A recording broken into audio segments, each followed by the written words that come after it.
नमस्कार दोस्तों, आज हम एक ऐसे मुद्दे पर बात करने जा रहे हैं जो सीधे आपकी जेब, आपके घर, आपके भविष्य की कमाई तक जाता है। हाँ, हम बात कर रहे हैं भारत के रुपए डॉलर के मुकाबले कमजोर होने की। कभी एक डॉलर 60 रुपए का होता था, आज एक डॉलर 90 रुपए। रुपया एशिया का सबसे कमजोर मुद्दा बनते जा रहा है, लेकिन सरकारी इकोसिस्टम आपको ये बताकर खुश कर रहा है कि कोई बात नहीं। अरे यार, पाकिस्तान तो भूखे मर रहा है। दोस्तों, अमेरिका का 1 रुपए हमारे 90 रुपए के बराबर हो गया। यानी कि जो अमेरिका के लोग 1 रुपए में खरीद सकते हैं, वो हम भारतीयों को खरीदने में 90 रुपए लगेंगे। इंटरमीडिएटली आर्थिक मोर्चों पर भारत के लिए ये बेहद शर्म का विषय है। अब आप सोच रहे होंगे, क्या प्रधानमंत्री जी को शर्म नहीं आती? हमारे भारत की मुद्रा इतनी कम बन रही है, क्या उनको कुछ नहीं फर्क पड़ता? आप बिल्कुल सही सोच रहे हैं, लेकिन हमारे प्रधानमंत्री जी को फर्क पड़ता था, लेकिन जब पड़ता था तब, आज नहीं। आज प्रधानमंत्री जी को कोई फर्क नहीं पड़ता। मोदी जी का यह पुराना बयान सुनिए जरा और इसको समझिए। जब प्रधानमंत्री नरेंद्र मोदी जी की सरकार नहीं थी, तब प्रधानमंत्री जी रुपए के लिए कितने बेचैन होते थे। देखिए, से नहीं होता मित्रों। मैं शासन में बैठा हूं, मुझे मालूम है इस प्रकार से रुपया इतनी तेजी से गिर नहीं सकता।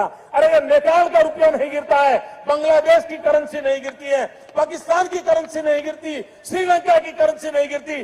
क्या कारण है हिंदुस्तान का रुपया पतला होता जा रहा है? ये जवाब देना पड़ेगा आपको। देश आपसे जवाब मांग रहा है। हाँ, आपने देखा, और ये प्रधानमंत्री जी का पुराना बयान था जब वह सत्ता में नहीं थे तब। और आज प्रधानमंत्री नरेंद्र मोदी जी 11 साल से सत्ता में है, और आज सवाल ये है, क्यों गिरा, किसकी वजह से गिरा? और सरकारें सिर्फ भाषण देती रही या कोई असली समाधान भी निकाला? क्योंकि जब रुपया गिरता है, सबसे पहले गरीब गिरता है, फिर मध्यम वर्ग टूटता है और अमीर वही रहता है।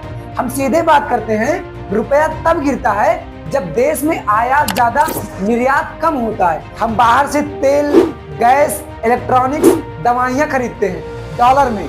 जितना ज्यादा खरीदेंगे, डॉलर की डिमांड बढ़ेगी, रुपया नीचे जाएगा। जब विदेशी निवेशक पैसा निकालते हैं तो वो मुनाफा कमाकर अपने देश ले जाते हैं डॉलर में। रुपया फिर कमजोर। जब आर्थिक नीतियां कमजोर हो, उद्योग बंद, व्यापार धीमा हो, युवाओं को रोजगार न मिले, निवेशक भरोसा खो देते हैं। भरोसा गया, रुपया गया। बस इतना सिंपल सवाल ये, सरकार ने उद्योग बढ़ाया या सिर्फ भाषण? रोजगार दिया या आंकड़े चमकाए? डॉलर बढ़ा, रुपया गिरा, और जनता बस सुनती रही। कुछ लोग सोचते हैं, अरे भाई, डॉलर बढ़ा तो हमारी जेब पर क्या फर्क? फर्क पड़ता है, बहुत बड़ा फर्क। पेट्रोल डीजल महंगा, किराना से लेकर मोबाइल तक महंगा, पढ़ाई, विदेश भेजो, खर्च दोगुना, दवाई तक महंगी। मतलब रुपया गिरा, जीवन महंगा। लेकिन नेताओं के लिए न वेतन कम, न सुविधाएं खत्म, न यात्रा रुकी। महंगा सिर्फ जनता का जीवन हुआ है। हम नाम नहीं ले रहे हैं, लेकिन सवाल उठाना हमारा हक है। जब रुपया गिरता रहा, सरकार कहाँ थी? क्या निर्यात बढ़ा?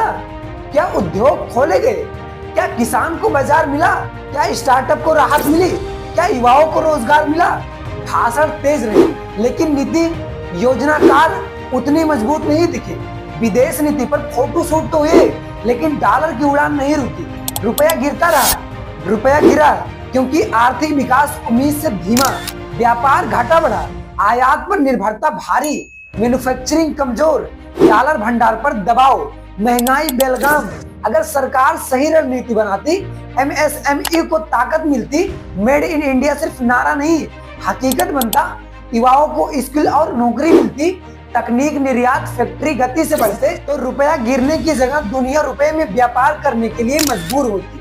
हम सरकार से दुश्मनी नहीं, जवाबदारी चाहते हैं, क्योंकि सरकार जनता से बड़ी नहीं होती, न जनता सरकार से छोटी होती है। कब तक पेट्रोल 100 के पार रहेगा? कब तक डॉलर 80-90 पार जाएगा? कब तक रोजगार का सपना अधूरा रहेगा? कब तक किसान घाटे में रहेगा? कब तक विकास सिर्फ पोस्टर में रहेगा? हम चाहते हैं विकास पर चर्चा हो, प्रचार नहीं। रुपया गिरा है, और सीधा गिरा है जनता के घर में। और वक्त है सवाल पूछने का, वक्त है अकाउंटेबिलिटी की मांग करने का। क्योंकि देश तभी मजबूत होगा जब रुपया मजबूत होगा, और रुपया तभी मजबूत होगा जब नीतियां मजबूत होंगी। जी धन्यवाद। मैं हूं महेंद्र, मिलते हैं अगले वीडियो में।